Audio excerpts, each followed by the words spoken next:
The wind outside howled like an angry beast, rattling the aluminum walls of Outpost Theta 7. Mark Vintner, a solitary engineer stationed on Saturn's moon Titan, adjusted the heating coils and glanced at the grey-orange storm swirling outside. He hadn't seen another soul in 8 months. NASA's budget cuts had stranded a dozen engineers across the outer planets, maintaining decaying research stations with little more than rations, AI maintenance droids, and sheer willpower. He took a bite of freeze-dried spaghetti and grimaced. "Yum," he muttered. "Another 5-star dinner for one." Then he saw the alert. Unidentified life form detected. Coordinates: 0.3 kilometers, north-northwest. Mark stared. There shouldn't be any life out there. Not on Titan. Not in this storm. Grabbing his parka and oxygen mask, he stepped into the blizzard, curiosity outweighing common sense. Scene 2, the girl in the storm. He almost missed her. Huddled in a crater near a broken satellite relay, she was curled into herself, arms wrapped around a too-thin body. Her skin shimmered faintly, like liquid silver, her hair floating as if underwater. Her eyes, enormous, violet, and luminous, snapped open when he approached. She tried to speak, but the cold had claimed her voice. Her body convulsed from exposure. Mark didn't think. He lifted her, light as breath, and rushed back toward the outpost. Scene 3, warmth, food, and silence. It took hours for her to stop shivering. Mark wrapped her in every thermal blanket he had, gave her warm water in small sips, and heated every protein bar he could find. She sat by the heater, staring at him with a mix of confusion and awe. "Can you understand me?" he asked. She tilted her head. Then slowly, she whispered, "You, help. Why?"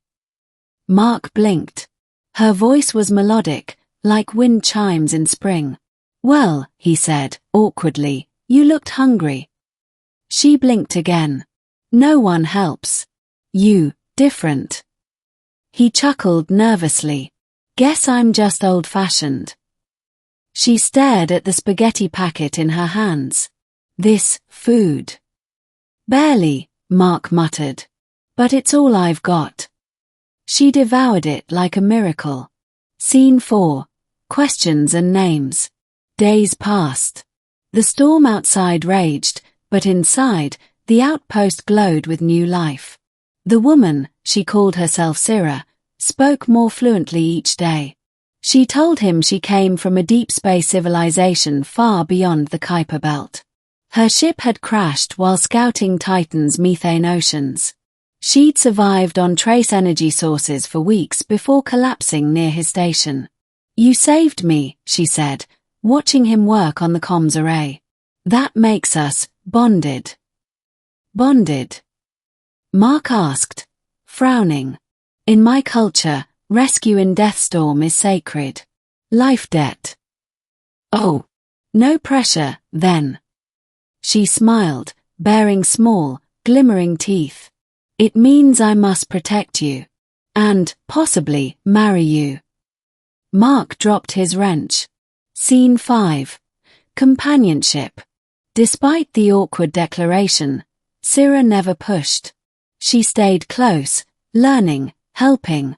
She repaired his broken AI droid in an afternoon, enhanced the outpost's energy core, and taught him how to filter methane into breathable air. Mark found himself laughing again. Sharing stories.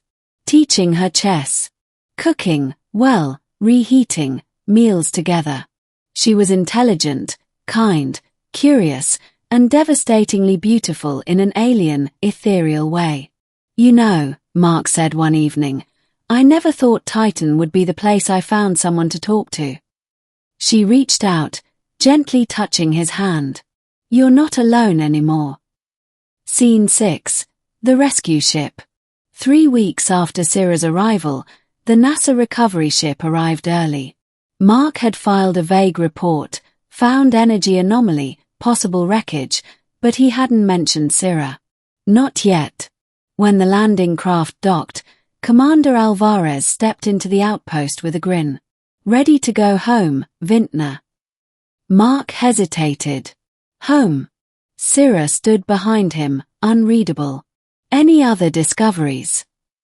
Alvarez asked, looking around. Strange readings on Titan recently. Anything unusual? Mark cleared his throat.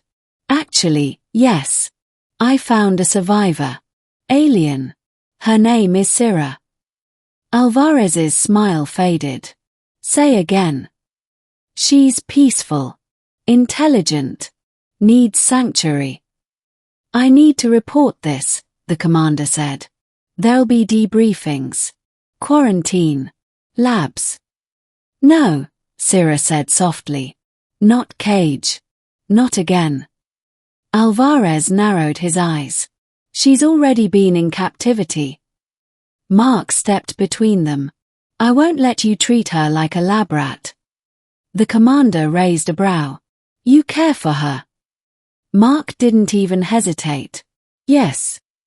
Scene 7. The choice. NASA's protocols were strict. Alien contact meant immediate separation, security protocols, and off-world transport. But Mark refused to sign the transfer. I'm staying, he told the commander. You'll have to drag me out. Alvarez sighed. Do you understand what you're giving up? Mark looked at Syrah, who reached for his hand. Yeah, he said. But I'm also gaining something I never thought I'd have. Very well, Alvarez said, after a long pause. But I'll be filing this as a civilian cohabitation case. Don't expect reinforcements. Or funding. Mark nodded. I don't need Earth. I've got everything I need right here. Scene 8. Wedding under the stars. The ceremony was simple. On a quiet methane shore under Titan's twilight sky, Mark stood beside Syrah, their hands wrapped in heated wire, an old Terran symbol of connection. Syrah spoke vows in her musical tongue. Mark answered in English. I vow to protect you, she said. To be yours. Across time and stars. Mark smiled. And I promise to never let you face the cold alone. Their lips met, warm and real. Above them, Saturn's rings shimmered with color. Scene 9. A new life begins. Over the months, they rebuilt the outpost together. Syrah taught Mark advanced tech. Mark taught Syrah how to make coffee. They sent encrypted signals to her people, who, in time, responded. The reunion was quiet, dignified. Her people offered her a place back among them. But Syrah declined. This is home, she said. She stayed with Mark. Together, they transformed the outpost into something more, a sanctuary, a home, a beacon. And every evening, beneath a sky where Earth was just a star, they watched the storms pass, side by side.